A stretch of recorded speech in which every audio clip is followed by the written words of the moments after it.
Welcome to 3 hours of Red Dead Redemption lore to sleep to. Tonight, we'll journey through the dusty trails and forgotten towns of the American frontier, where outlaws and lawmen played out the final chapters of the Wild West.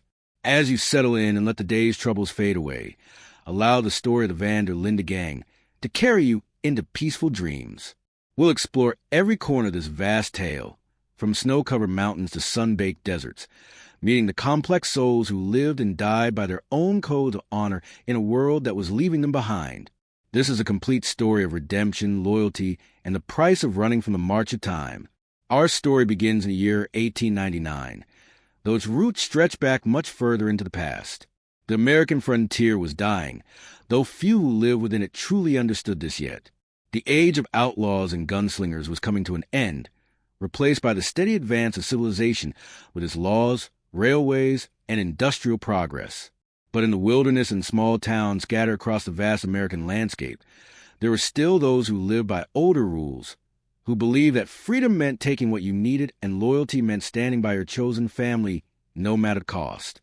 The Van der Linde gang was one such family, bound not by blood, but by shared ideals and mutual necessity. At its heart were two men whose partnership had shaped the gang into what it had become. Dutch Van der Linde was a charismatic leader who quoted philosophy and spoke of building a better world free from constraints of civilization.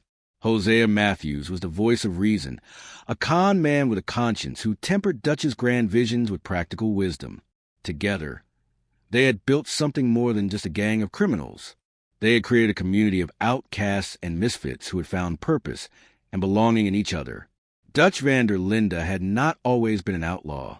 Born to an English father and Dutch mother, he had lost both parents at a young age. His father died in the war, fighting for a cause that history would judge differently depending on which side was doing the telling. His mother passed shortly after, some said from grief, others from illness.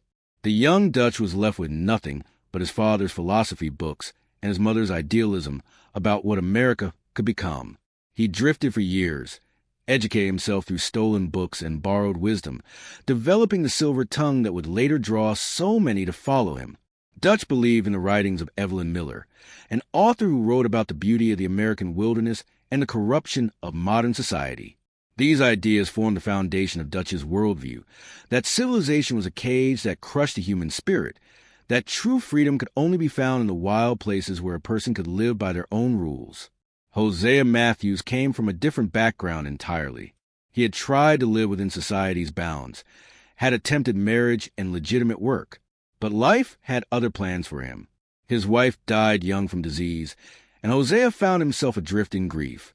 He turned to con artistry, not out of malice, but from a combination of necessity and the discovery that he had a natural talent for reading people and situations. Where Dutch was fire and passion, Hosea was water and contemplation. The two men met in 1878 when they both attempted to rob each other at a campfire outside Chicago. The mutual attempted theft turned into laughter, then conversation, then partnership. They recognized in each other a kindred spirit, someone who saw through society's lies but hadn't let that knowledge turn them bitter. Dutch provided the vision and charisma. Hosea provided the planning and wisdom. Together, they began gathering others who had been cast out or left behind by the changing world. One of their earliest recruits was a young boy named Arthur Morgan. They found him when he was just 14 years old. In 1877, a street thief tried to survive after losing his family. Arthur's father was a petty criminal who had been arrested and hanged when Arthur was 11. His mother had died when he was young, leaving him with only vague memories of kindness and warmth. Dutch and Hosea saw potential in the boy, not just as a criminal, but as someone who could be shaped into something more. Arthur Morgan grew up in the gang, learning to read from Dutch, learning to think from Hosea, learning to survive from both. He became their enforcer, their most trusted gun, but also their adopted son in all but name. Arthur developed a complex moral code under their tutelage, one that allowed for violence and theft, but demanded loyalty and protection of the innocent. He kept a journal, sketching the world around him and writing his thoughts in simple but profound observations about life on the margins of society. John Marston joined the gang as a child as well, found by Dutch in 1885 when he was just 12 years old. John's father was a Scottish immigrant who had been blinded in a bar fight and died when John was 8. His mother was a prostitute who died when he was born, leaving him to be raised by his father until that too was taken from him. John spent his childhood in an orphanage, escaping to live on the streets where Dutch found him trying to steal food. Where Arthur had been a willing student, John was wild and resistant to authority even within the gang. Dutch saw something of himself in the boy's rebellious spirit and took extra care in trying to shape him. But John was harder to reach than Arthur had been, carrying anger that ran deeper and trust that came slower. It would take years before John truly accepted the gang as his family, and even then, he maintained a distance that frustrated Dutch. As the gang grew through the 1880s and 1890s, it attracted various members who each brought their own skills and stories. Susan Grimshaw, a woman who had loved Dutch in her younger days, and now served as the gang's arbiter of domestic order, keeping the camp running and the members in line.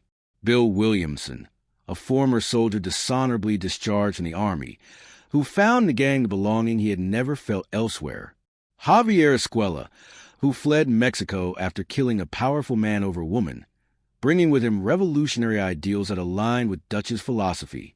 There was young Lenny Summers, son of former slaves, educated and idealistic, who joined after his father was murdered by drunken men who were never prosecuted. Lenny could quote literature as easily as Dutch, but chose the outlaw life after seeing how the law failed to protect people like him. Charles Smith, half black and half Native American, had been alone since he was 13 when his parents were taken from him by violence and alcohol. He was perhaps the most naturally skilled survivalist in the gang, able to track, hunt, and live off the land in ways that impressed even experienced outdoorsmen. The women of the gang were not mere followers, but essential members who kept the community functioning. Besides Susan Grimshaw, there was Tilly Jackson, who had been part of Foreman Brothers' gang before they turned violent in ways she couldn't accept. She was 12 when Dutch killed the Foreman leaders for their crimes and offered her a place with his gang instead. Abigail Roberts worked as a prostitute before joining the gang, finding in it a chance for a different life, though she would maintain complicated relationships with several gang members before settling with John Marston.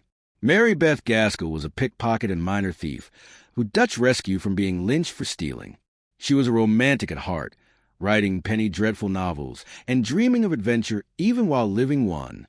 Karen Jones was a scam artist and drunkard who could play any role required for a con, from helpless damsel to hardened criminal. Each woman had her own reasons for choosing this life, her own skills that contributed to the gang's survival. There was also young Jack Marston, born to Abigail Roberts and presumably John Marston in 1895, though there were always whispers about his true parentage. The boy grew up in a gang, taught to read by Dutch and Hosea, taught to fish by Arthur, protected by everyone from the harsh realities of their life as much as possible. Jack represented hope for something different, that maybe one of them could escape this life and become something more respectable. The gang operated across the western states, moving camp regularly to avoid law enforcement and find new opportunities. They robbed banks, trains, and coaches, but Dutch insisted they follow a code. They would steal from the rich who had gained their wealth through exploitation. They would share with the poor when possible. They would not kill unless necessary. They would protect women and children. They would stand by each other against all threats. This code gave them a sense of nobility, a belief that they were more than just criminals. But by 1899, the world was changing faster than the gang could adapt. The frontier was being tamed by civilization's advance. The Pinkerton Detective Agency had been hired by wealthy industrialists to hunt down gangs like theirs. Towns that had once been lawless were hiring sheriffs and building jails. The railroad was connecting distant places, making it harder to disappear into the wilderness. The telephone and telegraph meant that news of their crime spread faster than they could ride. The incident that would begin their final decline occurred in the town of Blackwater. Dutch had planned what he called the perfect score, a robbery that would give them enough money to disappear forever, to find land somewhere far from civilization where they could live free. The details of what went wrong remain unclear even to gang members who were there. Something happened during the robbery that caused Dutch to kill an innocent woman, Heidi McCourt, in what witnesses described as a cold-blooded murder completely unlike his usual behavior. The Blackwater Massacre, as the newspapers called it, resulted in the deaths of several gang members and law enforcement officers. The gang was forced to flee with only a portion of the money, leaving behind $150,000 that Dutch had hidden somewhere in Blackwater. More importantly, they left behind their sense of invincibility and the belief that Dutch's leadership was infallible. Jenny Kirk and Davy Callender, two gang members, were mortally wounded in the escape. The gang fled east into the mountains, an unusual direction that took them into a brutal snowstorm in the Grizzlies.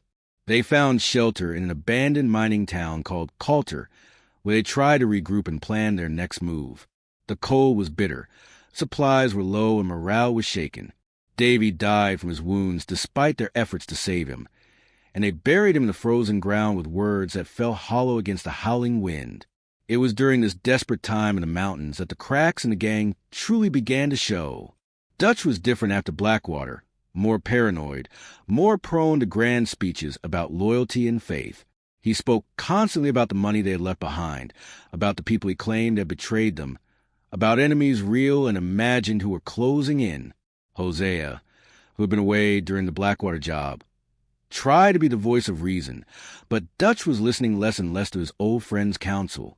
Arthur Morgan found himself caught between loyalty to Dutch, who had raised him, and growing doubts about the man's judgment. Arthur had always been the enforcer, the one who carried out Dutch's will without question. But now he found himself questioning, wondering if the man who had taught him to read and think was losing his ability to do either clearly. These doubts were dangerous in a gang that relied on absolute faith in its leader. The gang's time in Coulter was marked by desperate attempts to survive. They hunted in the frozen wilderness for food, robbed a train belonging to Leviticus Cornwall, a wealthy industrialist, and rescued John Marston, who had been captured by the O'Driscoll gang, their longtime rivals led by Colm O'Driscoll. John had been shot and left for dead in the mountains, and his rescue required a dangerous journey through a blizzard that nearly killed the rescuers as well. The relationship between Dutch and Colm O'Driscoll was particularly bitter. They had once been partners in crime, but a dispute over money and Dutch's killing of Colm's brother had turned them into mortal enemies. Colm had retaliated by killing Dutch's love, Annabelle, some years before. This cycle of violence and revenge had claimed members from both gangs over the years, creating a blood feud that seemed to have no end except in more death. After weeks in the frozen mountains, the gang moved down into the heartlands, setting up camp at Horseshoe Overlook near the town of Valentine. The change in climate was welcome, but they were now in more populated territory where they had to be careful. Valentine was a livestock town, rough but lawful, where cowboys and ranchers conducted business and occasionally settled disputes with fists or guns. The gang tried to maintain a low profile while planning their next moves. It was in Valentine that the gang met Thomas Downs, a man who would unknowingly set in motion events that would change everything. Downs owed money to Leopold Strauss, the gang's loan shark who preyed on desperate people with high-interest loans. When Downs couldn't pay, Dutch sent Arthur to collect. Arthur beat the sick man severely to get the money, not knowing that Downs was dying of tuberculosis. In that violent encounter, blood was exchanged, and Arthur's fate was sealed, though he wouldn't know it for some time. The gang pulled off several successful scores in the area around Valentine, including a train robbery and a stolen wagon of sheep that they sold to a fence in Emerald Ranch. But with each crime, the Pinkertons and local law enforcement drew closer. Agent Andrew Milton and Agent Edgar Ross of the Pinkerton Detective Agency were particularly determined to bring down the Van der Linde gang, seeing them as anachronistic criminals who had no place in the new century that was fast approaching. The Pinkertons represented everything the gang despised about the modern world. They were law enforcement for hire, serving the interests of wealthy industrialists rather than justice. Milton and Ross would use any means necessary to achieve their goals, including threatening family members and making deals with other criminals. They saw themselves as bringing order to chaos, while the gang saw them as enforcing tyranny for profit. During this time, relationships within the gang continued to evolve and strain. John Marston struggled with being a father to young Jack and a partner to Abigail. He had never had a proper family growing up and didn't know how to be the man they needed. He would disappear for days at a time, claiming to be scouting or hunting, but really running from responsibilities he didn't know how to handle. This caused friction with Abigail and disappointment from Arthur, who thought John should appreciate what he had. Arthur himself was dealing with his own lost chances at family. Years before, he had been with a woman named Mary Gillis, but her family had disapproved of his outlaw lifestyle. She had married another man, Barry Linton, choosing respectability over love. Now widowed, Mary occasionally wrote to Arthur asking for help with various troubles. Arthur always helped, though it reopened old wounds each time. He also carried the guilt of having had a son, Isaac, with a waitress named Eliza, both of whom had been killed in a robbery, while Arthur was away with the gang. Dutch's relationship with Molly O'Shea, an Irish woman who had joined them seeking adventure and romance, was deteriorating. Molly loved Dutch genuinely, but he seemed to view her more as an ornament than a partner. His attention was increasingly focused on his plans and paranoia rather than the people around him.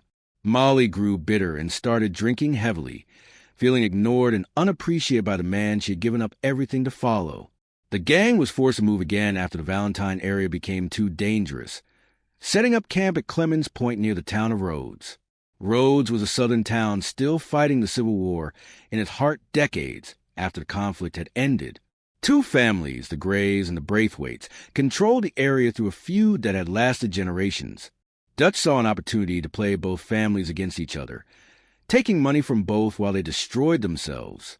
This scheme in Rhodes showed Dutch at both his best and worst.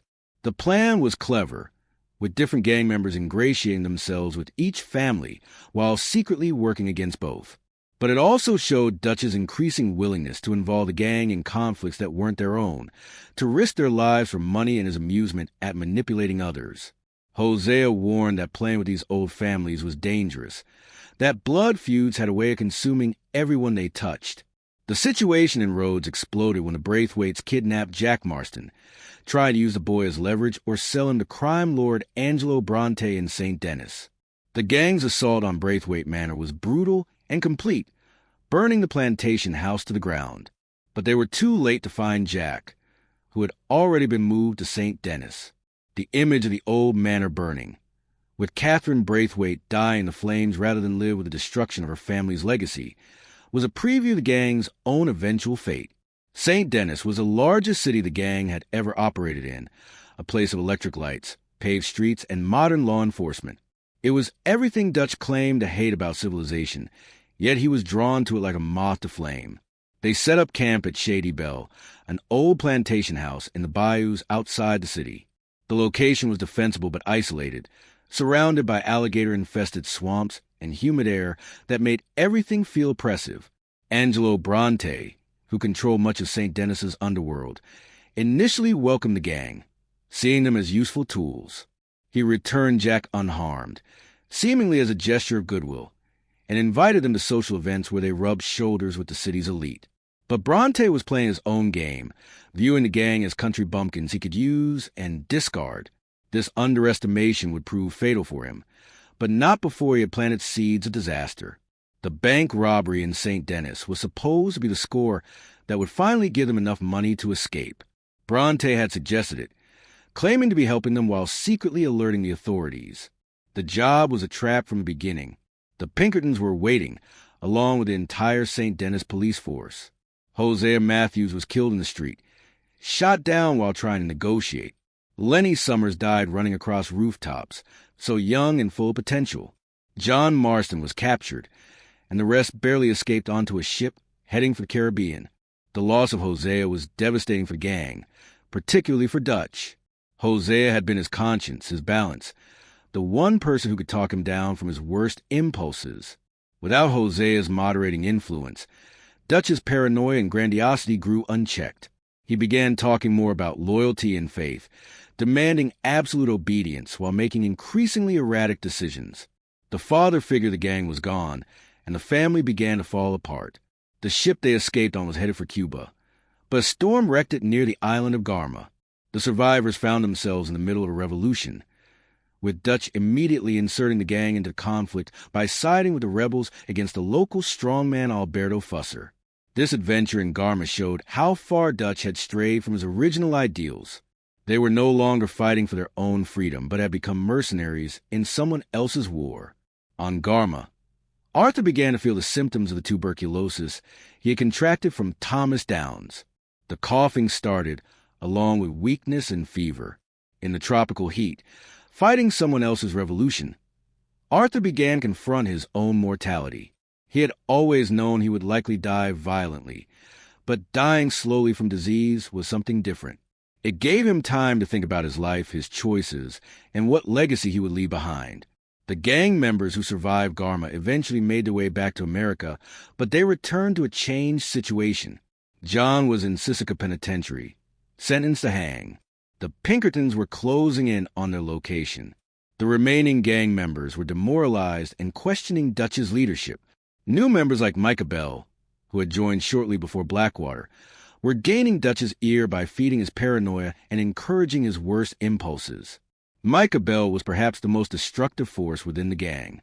He had been a criminal all his life, following his father's footsteps without any of the honor or code that Dutch claimed to represent. Micah was purely self-interested, caring nothing for the gang's ideals or its members beyond their usefulness to him. He constantly whispered in Dutch's ear about suspected betrayals, about the need for aggressive action, about how the old ways weren't working anymore. The rescue of John Marston from Sisika Penitentiary was successful but costly. It required a frontal assault on a federal facility, ensuring that the gang would have no peace from law enforcement ever again. Dutch's decision to rescue John seemed to come more from pride than affection, a need to show that he could still pull off the impossible rather than genuine care for John's well-being.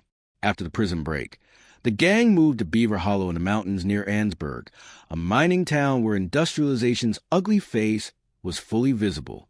The camp at Beaver Hollow was the worst they had ever had, a cave system that felt more like hiding than living. The mood was dark, with different factions forming within the gang. Some still believed in Dutch, others were quietly making plans to leave, and a few were actively working against the gang's interests. It was during this time that Arthur received his official diagnosis of tuberculosis from a doctor in St. Denis. The death sentence was delivered clinically, without hope of reprieve.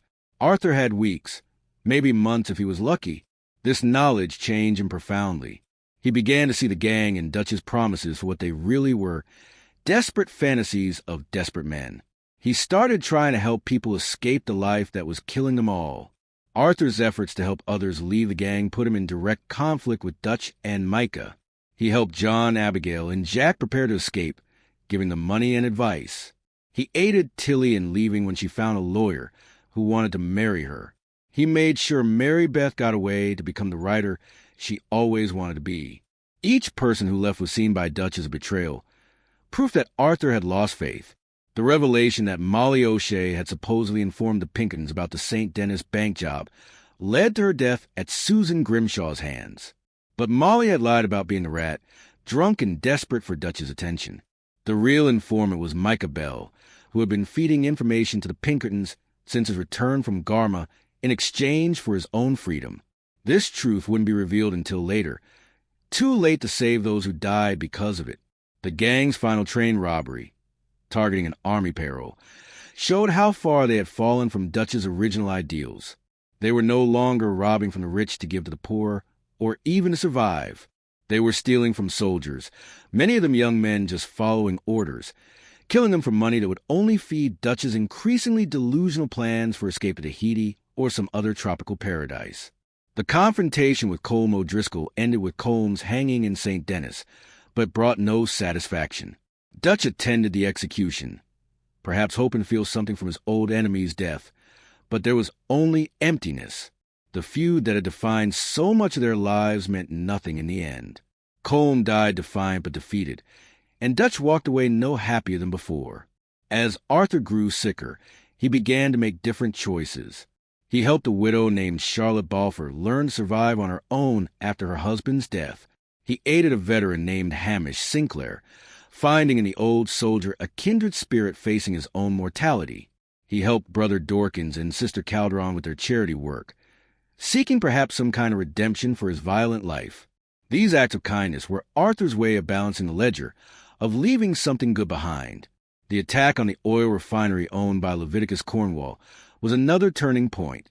Cornwall had been funding the Pinkertons' pursuit of the gang, and Dutch decided to strike back directly. The robbery was successful, but Dutch's murder of Cornwall in broad daylight on the docks showed how unhinged he had become. There was no need to kill the man beyond Dutch's wounded pride and desire for revenge. It was murder for its own sake, justified with grand words about fighting tyranny. Eagle Flies, the son of Rains Fall, chief of the Wapiti Indians, became another pawn in Dutch's games. Dutch encouraged a young man's rage against the government's treatment of his people, not from genuine sympathy, but because it served as a distraction for his own crimes. Arthur tried to counsel peace, seeing how Dutch was using Eagle Flies the same way he had used so many others. But the young warrior was determined to fight for his people's rights, even if it meant his death. The assault on the oil fields that resulted in Eagle Fly's death was a tragedy that could have been avoided. Dutch had promised support, but abandoned the young man when things got difficult. Arthur stayed and tried to save Eagle Flies, but took a bullet for his troubles.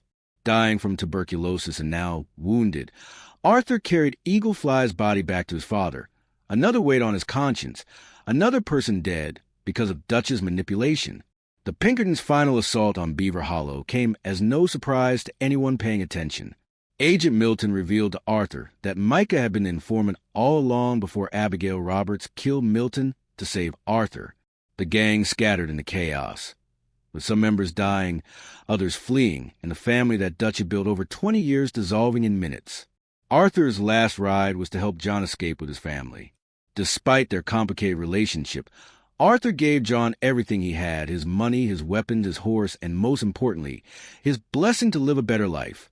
Arthur held off the Pinkertons and what remained of Dutch's loyalists to give John time to escape.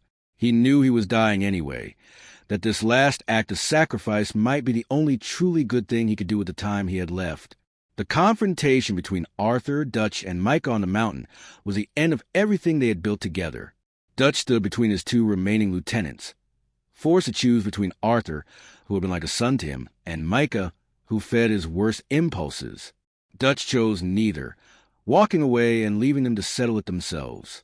It was the ultimate abandonment from the man who had preached loyalty above all else. Arthur Morgan died on that mountain as the sun rose, finally succumbing to his tuberculosis and wounds. In his final moments, he thought not of revenge or regret, but of the people he had helped escape the life that had killed him. He died facing the sunrise, perhaps seeing into promise of a new day he would never experience, but that others might enjoy because of his sacrifice. John Marston escaped with Abigail and Jack, but freedom came at a terrible cost. They tried to build a legitimate life under assumed names, but the past has a way of catching up. John worked on ranches, trying to be the father and husband he had never learned how to be. But the skills of an outlaw don't translate easily to honest work, and the family struggled with poverty and the constant fear of discovery. 8 years passed before John's past finally caught up with him in 1907. The new Bureau of Investigation, the federal government's latest attempt to impose order on the frontier, had tracked him down. Agents Edgar Ross and Archer Fordham gave John an ultimatum: hunt down and capture or kill his former gang members, or watch his family suffer the consequences. The government wanted to make examples of the remaining Van der Linde gang members, to show that the age of outlaws was definitively over. John's hunt for his former brothers was a journey through the ruins of their shared past. He found Bill Williamson first, holed up in Fort Mercer in New Austin. Bill had become everything Dutch had warned against, a brutal thug without purpose or code, leading a gang of killers and thieves who terrorized the local population. The man who had once been a loyal soldier in Dutch's army of outcasts was now just another violent criminal. The assault on Fort Mercer required John to ally with unexpected partners. He worked with Marshal Lee Johnson and his deputies, the very type of lawmen he had once fought against. He aided Bonnie McFarland, a rancher who saved his life and showed him what honest living could look like. He helped Nigel West Dickens, a snake oil salesman whose fraudulent tonics were more honest than many of the promises John had believed in his youth. Bill's escape to Mexico forced John to cross the border into another nation's civil war. Mexico was in the throes of revolution, with rebels fighting against a corrupt government. John found himself working for both sides, not from any political conviction, but simply to find Javier Escuela and Bill Williamson. The revolution meant nothing to him beyond its usefulness in achieving his goals, a cynical pragmatism that would have disappointed the idealistic Dutch of earlier years. Javier Escuela had returned to Mexico after the gang's dissolution, but he hadn't found the revolutionary paradise he might have hoped for. Instead, he was working as an enforcer for Colonel Allende, the very type of corrupt official he had once fought against. When John finally confronted Javier, there was a moment of recognition of what they had both become, men who had betrayed their younger selves' ideals for survival. The choice to kill or capture Javier was John's alone, but either option led to the same result. If captured, Javier would be executed by the government. If killed by John's hand, at least it was quick. Either way, another member of the old gang was gone, another reminder of better days erased. John felt no satisfaction in completing this part of his task, only the weight of necessity. Bill Williamson's death in Mexico was more straightforward. Bill had become a mad dog that needed to be put down, terrorizing innocent people without even the pretense of Dutch's Robin Hood philosophy. When John finally cornered and killed Bill, it was almost a mercy. Bill died as he had lived in his final years, violently and without meaning, far from the family that had once given his life purpose. The search for Dutch van der Linde himself led John back to the United States, to the mountains of West Elizabeth, where Dutch had built a new gang from the indigenous people he had once claimed to support. Dutch's new followers were young men angry at the government's treatment of their people, and Dutch fed the anger just as he had fed Eagle Fly's rage years before. He hadn't learned from his mistakes. He had simply found new people to make them with. The assault on Dutch's camp at Cochinay was a final confrontation between the two men who had once been like father and son. Dutch was older, grayer, but still spoke in the same grand phrases about freedom and fighting the system. But the words rang hollow now, spoken in a cave surrounded by the bodies of young men who had died for his ego. Dutch had become everything he had once claimed to fight against, a tyrant ruling through fear and manipulation. In their final moment together, Dutch admitted what he could never say before. He had no plan, had never really had one beyond the next score, the next escape, the next grand gesture. All his talk of Tahiti and paradise had been desperate fantasies of a man who couldn't admit that the world had moved past him. Rather than be captured, Dutch chose to throw himself from the cliff, controlling his death as he had failed to control his life. With Dutch dead, John believed he had earned his freedom.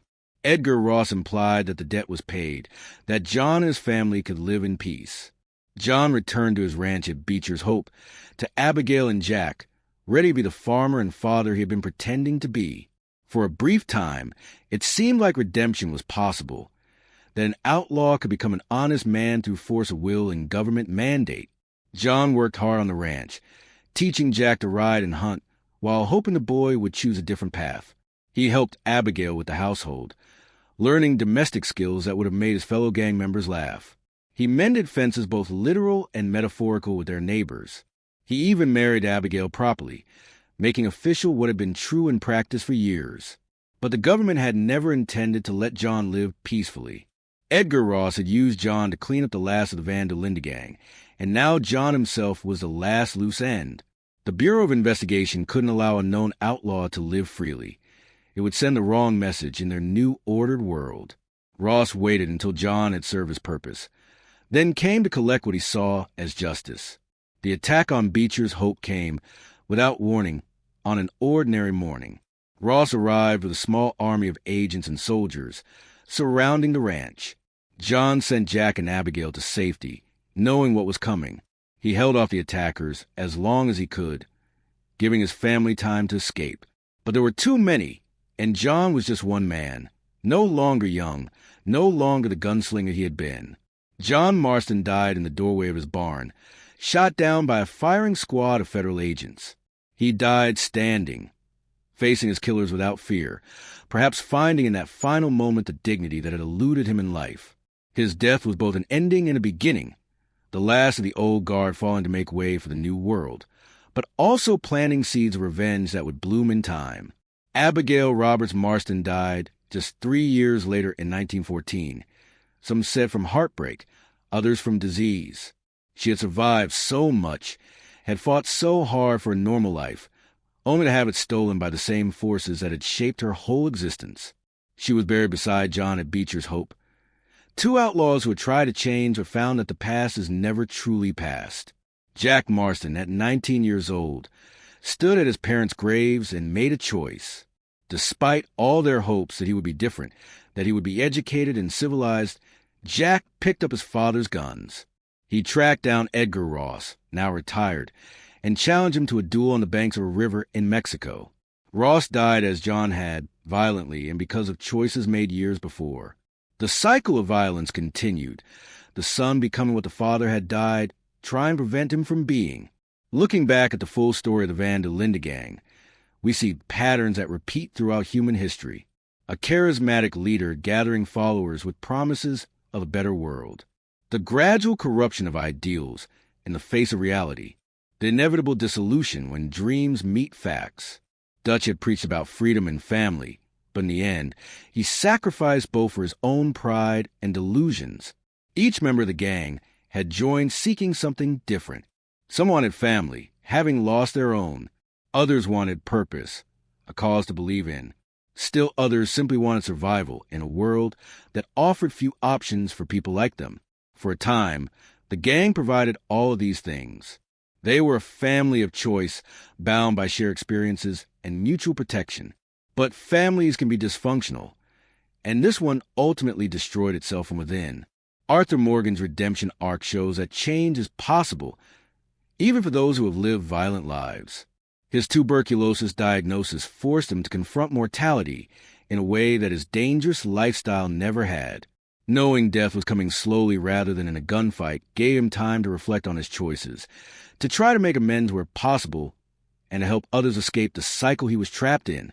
His final acts were of sacrifice and service, attempting to save John and his family from the fate that awaited him.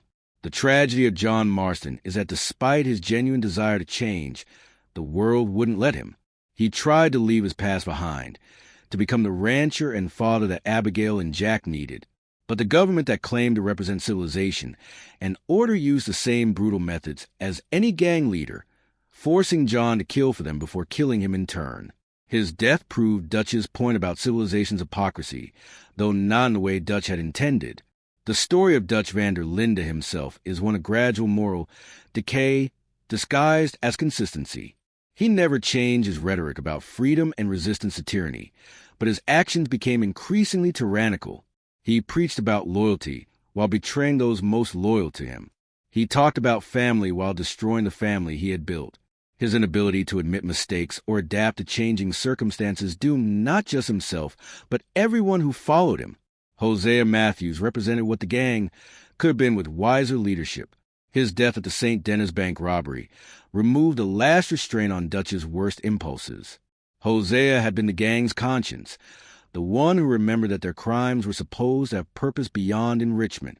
Without him, the gang became just what its enemies said it was, a collection of violent criminals without higher purpose. The women of the gang often showed more wisdom than the men, perhaps because they had fewer illusions about what the gang really was. They understood it was a means of survival in a world that offered them few options. When those options expanded, through marriage or employment or simple opportunity, most took them. They were pragmatic where the men were idealistic, realistic where the men were romantic about their outlaw lifestyle. Young Jack Marston represents the ultimate failure of the gang's attempt to be different. Despite being raised by people who wanted him to have a better life, despite his education opportunities, he ended up following the same violent path. His killing of Edgar Ross might have been justified revenge, but also meant he became the very thing his parents had tried to prevent. Another gunslinger in a world that had no place for them. The role of the Pinkerton Detective Agency in the story represents the corporatization of law enforcement. They were not motivated by justice, but by profit, hired by wealthy industrialists to protect their interests. Andrew Milton and Edgar Ross saw themselves as agents of progress, but their methods were often as brutal as those of the outlaws they hunted. They represented a new kind of oppression, one dressed in the clothes of law and order. The indigenous peoples in the story, particularly the Wapiti Indians led by Rains Fall and his son Eagle Flies, showed another group being crushed by the march of progress. Dutch's manipulation of Eagle Flies, encouraging his violent resistance while knowing it would lead to his death, was perhaps his most cynical act. He used the legitimate grievances of oppressed people as cover for his own crimes, caring nothing for their actual welfare. The various towns and settlements the gang moved through showed the American West in transition. Valentine was still rough and frontier-like, where disputes might be settled with fists or guns. St. Denis was a modern city with electric lights and automobiles beginning to appear on its streets. This contrast showed the world changing around the gang, evolution they couldn't or wouldn't accept. The recurring theme of loyalty in the story is complex and often tragic. Dutch demanded absolute loyalty while showing none himself. Arthur remained loyal long past the point where Dutch deserved it, unable to break from a man who had raised him. John's loyalty was divided between the gang and his family, a conflict that would define his entire life. The question of what deserves loyalty and when loyalty becomes destructive runs throughout the narrative. Money, the thing they were always chasing, proved to be meaningless in the end. The gang accumulated significant scores over the years, but it never brought them the freedom Dutch promised. The money from Blackwater that haunted Dutch was never recovered. The money they died for in St. Denis was lost. In the end, Arthur gave away what money he had, recognizing that it had never been what truly mattered. The concept of redemption that gives the series its name is examined from multiple angles. Can violent men truly redeem themselves? Is redemption possible in a world that demands violence? Arthur sought redemption through helping others escape the life. John sought it through trying to live honestly. Dutch never sought it at all, convinced at the end that he had nothing to redeem. The game suggests that redemption is possible but costly, requiring sacrifice and the acceptance that past actions cannot be undone. The changing technology throughout the story serves as a constant reminder of the world moving past the gang. Trains, which they robbed, were making horse travel obsolete. Telegraphs and telephones meant their crimes were reported faster than they could escape. Automobiles were beginning to appear, machines that would make their horse riding skills irrelevant. The gang was fighting against not just law enforcement, but the march of time itself. The various father-son relationships in the story all end tragically. Dutch and Arthur, Dutch and John, John and Jack, all represent failed attempts to pass on something better to the next generation. Each father figure tried to shape their son into something, but usually ended up creating either a reflection of their own flaws or a rebellion against everything they represented. The cycle of failed fatherhood perpetuates the cycle of violence. Looking at the gang's various camps throughout their journey shows their gradual decline. From the relative comfort of Horseshoe Overlook to the exposed misery of Beaver Hollow, each move took them somewhere worse. This physical degradation of their living conditions paralleled the moral and spiritual degradation of the gang itself. By the end, they were literally living in a cave, having descended from their pretensions of nobility to basic survival. The numerous betrayals throughout the story show how trust, once broken, can never be fully restored. Micah's betrayal as the rat was devastating, but not surprising to anyone paying attention to his character. Molly's false confession betrayal showed how paranoia had infected the gang. Dutch's betrayal of Arthur, choosing to believe Micah over the man who had been like a son to him, was the ultimate breaking of faith. The role of alcohol and substances in the story reflects historical reality, but also serves as metaphor. Many gang members drank heavily to cope with their violent lifestyle.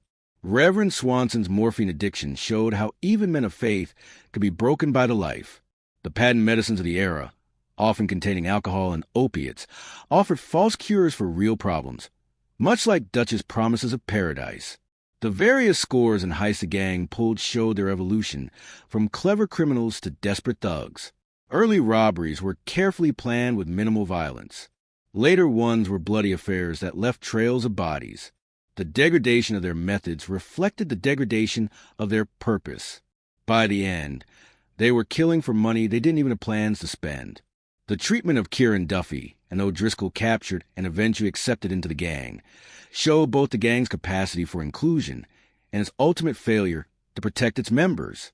Kieran proved his loyalty repeatedly, only to be tortured and killed by his former gang as a message. His death, with his decapitated body riding back into camp, was a horror that showed how brutal their world really was beneath the romantic rhetoric. The character of Sadie Adler, who joined the gang after the O'Driscolls killed her husband, showed how tragedy could forge someone into something entirely new. She transformed from a grieving widow to one of the most dangerous members of the gang, channeling her rage into violence that even Arthur found excessive. Her survival past the gang's dissolution and transformation into a bounty hunter showed that some could adapt to the changing world. The strange man who appeared occasionally to John, seemingly knowing his past and future, represented the supernatural element that occasionally touched the story. Whether he was death, the devil, or simply a projection of guilt, his presence suggested that the gang's actions had consequences beyond the physical world. His final test of John's morality showed that even with knowledge of consequences, people often make the same choices. The numerous references to literature and philosophy throughout the story, particularly from Dutch, showed his pretensions to being more than just a criminal. He quoted Evelyn Miller and other writers to justify his actions, using their words about freedom and nature to excuse violence and theft. But his understanding was shallow, taking what supported his views while ignoring deeper meanings about responsibility and consequence. The role of horses in the story went beyond simple transportation. The relationship between riders and their horses was often the most honest relationship they had. Horses didn't judge or betray, they simply served. The death of a horse often affected gang members more than human deaths. When Arthur's horse died in his final ride, it represented the end of an era as much as his own death did. The presence of nature throughout the story served as both sanctuary and threat.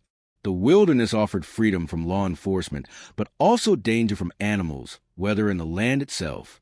The gang members who survived best, like Charles Smith, were those who understood and respected nature. Those who tried to dominate it, like Dutch, ultimately failed. Nature was the one force that remained unchanged by industrialization, at least in the short term. The various treasure hunts and gold bars hidden throughout the world represented the Old West mythology of hidden wealth waiting to be found. But like the gang's bigger scores, these treasures never brought happiness or freedom. They were distractions from the real issues, temporary solutions to permanent problems. The true treasure, the story suggests, was in relationships and experiences, not gold. The honor system that tracked Arthur and John's moral choices showed that even within their violent lifestyle, there were degrees of morality, helping strangers, being kind to animals, showing mercy to enemies. All these choices mattered. High honor didn't prevent tragic endings, but it did affect how those endings felt, whether they were redemptive sacrifices or meaningless deaths. The epilogue of John's attempt at normal life showed how difficult it was for outlaws to integrate into society. His struggles with farming, his difficulty with basic social interactions, his reliance on violence to solve problems, all showed that the skills of an outlaw didn't translate to civilian life. The fact that he was good at it for a time made his eventual fate more tragic. The building of Beecher's hope represented John's attempt to literally construct a new life. Each beam raised, each fence posted, was a statement that he could be something other than a killer. The house stood as a symbol of possibility, of the life he and Abigail had dreamed of. That it became the site of his death made it a monument to the impossibility of escaping the past. Charles Smith's departure to Canada represented one of the few successful escapes from the gang's legacy. As someone who had always been partially outside society due to his mixed heritage, Charles was able to disappear in a way others couldn't. His survival suggested that those who had never fully bought into Dutch's dream were best able to survive its collapse. The story of Pearson, the gang's cook, who ended up running a general store in Rhodes, showed that some gang members could achieve normalcy. He had never been a true gunslinger, just someone who cooked for outlaws. His successful integration into society suggested that redemption was possible for those whose crimes were lesser, who had been supporters rather than primary actors. The fate of Trelawney, the gang's sometime member and con artist, remained deliberately ambiguous. His ability to disappear and reappear, to maintain a family life separate from his criminal activities, showed a different model of outlaw life. He was never fully committed to Dutch's vision, maintaining enough distance to escape when things went bad. His survival skills were in knowing when to leave. The various bounty hunters who pursued the gang represented free market law enforcement, individuals motivated purely by profit. They were often more dangerous than official lawmen because they had no rules to follow, no accountability except success. The gang's treatment of bounty hunters was often more brutal than their treatment of lawmen, seeing them as parasites rather than legitimate opponents. Looking at the gang's relationship with different ethnic groups throughout the story shows the complex racial dynamics of the era. They included black members like Lenny and Charles, Mexican members like Javier, and Irish members like Molly and Sean. But this inclusion had limits, and prejudices still existed within the gang. Dutch's exploitation of indigenous peoples showed that his egalitarian rhetoric only extended so far. The recurring theme of dreams versus reality ran throughout the story. Dutch dreamed of Tahiti or Australia, places where they could live free. Gang members dreamed of normal lives, of families and homes.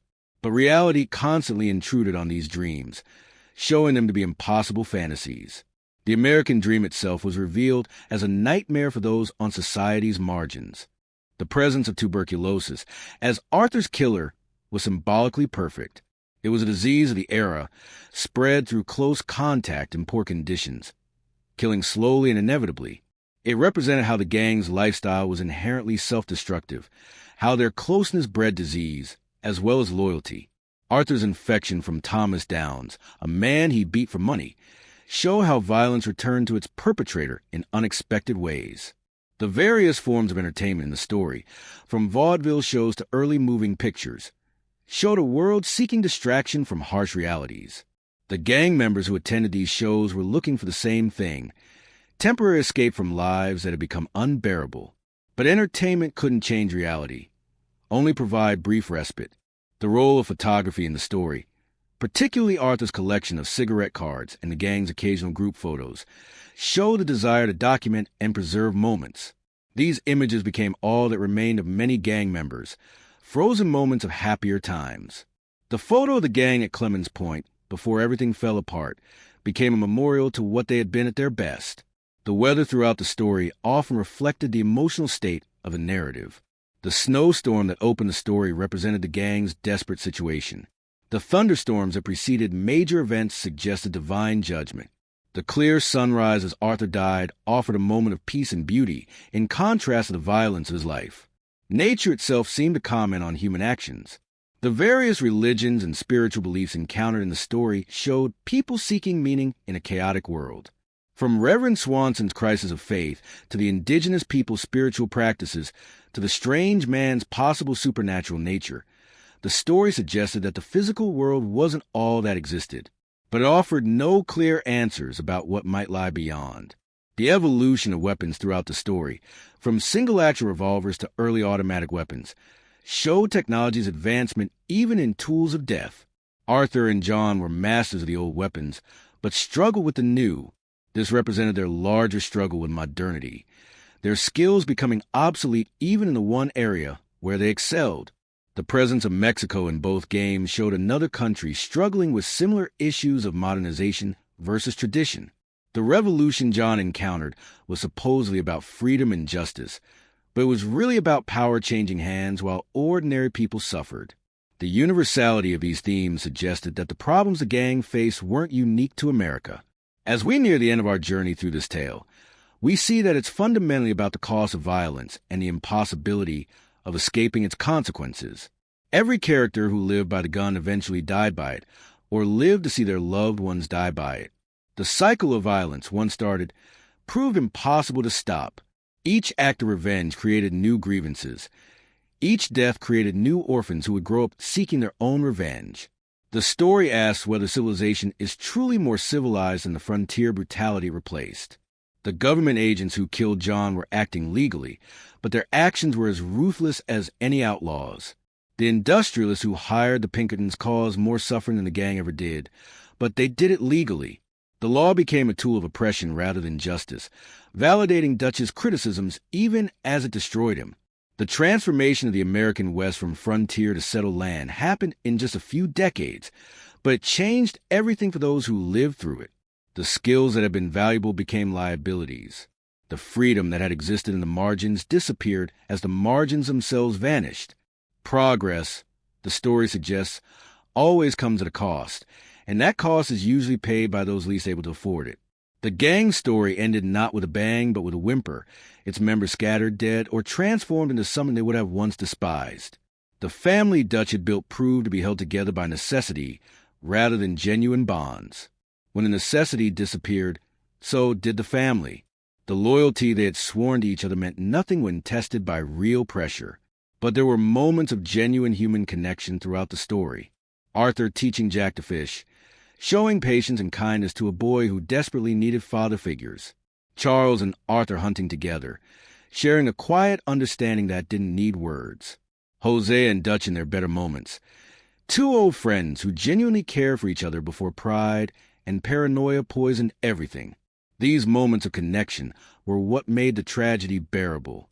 The gang members were not monsters, despite their violent acts. They were human beings trying to survive in a world that offered them few options. They made terrible choices, but those choices were understandable given their circumstances. The story invites empathy even for characters who do terrible things. The landscape itself was a character in the story, vast and beautiful and indifferent to human suffering. The mountains, plains, forests, and deserts existed before the human arrived, and would exist after they were gone. The gang's struggles, so important to them, were meaningless to the eternal landscape. This perspective made their conflict seem both more tragic and less significant. The ending of John Marston's story, with his death at the hands of government agents, was inevitable from the moment he made his deal with them. He knew they wouldn't let him live, but he hoped to buy enough time to ensure his family's survival. His sacrifice was meaningful in that it gave Jack and Abigail 3 more years together, but ultimately futile in that it perpetuated the cycle of violence he had hoped to break. Jack Marston's revenge on Edgar Ross brought the story full circle. The boy who had been taught to read by Dutch and Arthur, who had been protected from the gang's violence, who represented hope for something different, became just another gunslinger. His education and opportunities meant nothing in the face of grief and rage. The cycle continued, as it always had and always would. Looking back on the complete story, we see a meditation on American mythology, particularly the myth of the Wild West. The reality was far more complex and tragic than the story suggested. There were no clear heroes or villains, just people trying to survive in difficult circumstances. The freedom of the frontier came with violence and uncertainty. The civilization that replaced it brought its own forms of oppression. The story of Red Dead Redemption is ultimately about the death of one world and the birth of another. The gang represented the old world, where personal loyalty and individual freedom mattered more than laws and institutions. The new world that destroyed them valued order and progress over individual liberty. Neither world was perfect, both had their virtues and vices, but only one could survive. As we reach the end of our tale, consider the lonely graves scattered across the American West. Arthur Morgan lies on a mountaintop, facing the sunrise he watched in his final moments. John and Abigail Marston rest at Beecher's Hope, the ranch they built together. Dutch van der Linde's body was likely never recovered from the mountains. Hosea Matthews was buried in a pauper's grave in St. Denis. Each grave marks not just a person, but the end of an era, the survivors scattered to the winds. Some, like Sadie Adler, became part of the New World, adapting their skills to fit changing times. Others, like Charles Smith, disappeared entirely, finding peace in anonymity. Still others, like Pearson and Mary Beth, achieved the normal lives the gang had always claimed to want. Their survival showed that redemption and change were possible, just not for everyone. The money they had all chased, fought for, and died for meant nothing in the end. Dutch's hidden treasure in Blackwater was never recovered. The scores they celebrated were spent on supplies and ammunition. The gang that had sought financial freedom died broke. Their only legacy the stories told about them and the impact they had on those who survived them. The theme of family, both biological and chosen, runs throughout the story. The gang was a chosen family, but it proved as dysfunctional as any biological one. John struggled to be a father to Jack because he had no model for healthy fatherhood. Dutch's paternalistic control over the gang showed how the language of family could be used to manipulate and control. Real family, the story suggests, requires more than just proximity or shared experiences. The role of women in the story, while secondary to the male protagonist, showed the limited options available to women in that era. They could be wives, prostitutes, or outlaws with few opportunities for independence. The women of the gang carved out their own spaces within these constraints, showing resilience and adaptability that often exceeded that of the men. Their survival rate was notably higher, perhaps because they had fewer illusions about glory and honor. The presence of nature throughout the story served as a constant reminder of the world beyond human concerns. Animals lived and died according to their own cycles, indifferent to human drama. The weather changed without regard for human plans. The landscape endured while the people who fought over it passed away. This natural constancy provided perspective on the temporary nature of human conflicts. As our tale draws to its close, we're left with questions rather than answers. Was Dutch always corrupt, or did circumstances corrupt him? Could the gang have survived if they had made different choices? Was the march of civilization inevitable, or could the frontier have been preserved? The story doesn't provide clear answers, inviting us to draw our own conclusions. The legacy of the Van der Linde gang lived on in unexpected ways. The Pinkerton Agency used their destruction as propaganda for the effectiveness of organized law enforcement. The survivors who integrated into society carried their experiences forward, influencing the communities they joined. Jack Marston, despite becoming an outlaw, was literate and educated in ways most outlaws weren't, representing an evolution even in criminality. The story serves as a reminder that history is written by the winners, but the loser stories matter too. The gang's perspective on events differed radically from the official accounts. They saw themselves as rebels against tyranny, while history recorded them as violent criminals. Both perspectives contain truth, showing that historical events are always more complex than their simplified retellings. The transformation of the American West from frontier to settled land happened within a single generation, faster than human culture could adapt. People who had grown up in one world found themselves living in a completely different one. The skills and values that had ensured survival became obsolete almost overnight. This rapid change created a lost generation, people who belonged to neither the old world nor the new. In the quiet moments between violence, the gang members revealed their humanity. They sang songs around campfires, told stories of better days, played games, and shared meals. These moments of normalcy made their ultimate fate more tragic. They were not inhuman monsters, but people who had made choices that led them down a dark path from which there was no return. The story asks us to consider the price of progress. The world that replaced the frontier was safer, more organized, more prosperous for many. But it came at the cost of freedom, of wildness, of the possibility for reinvention that the frontier had represented. The gang's destruction was necessary for civilization's advance, but something valuable was lost with them. As we prepare for sleep, let the story of the Van der Linde gang remind us that all things pass. The mightiest empires fall, the strongest bonds break, the greatest dreams fade. But in their passing, they leave traces, stories that outlive the tellers, lessons that transcend their original context. The gang is gone, but their story remains, a cautionary tale about loyalty, betrayal, and the cost of living outside society's bounds. The American West of the late 1800s exists now only in memory and myth.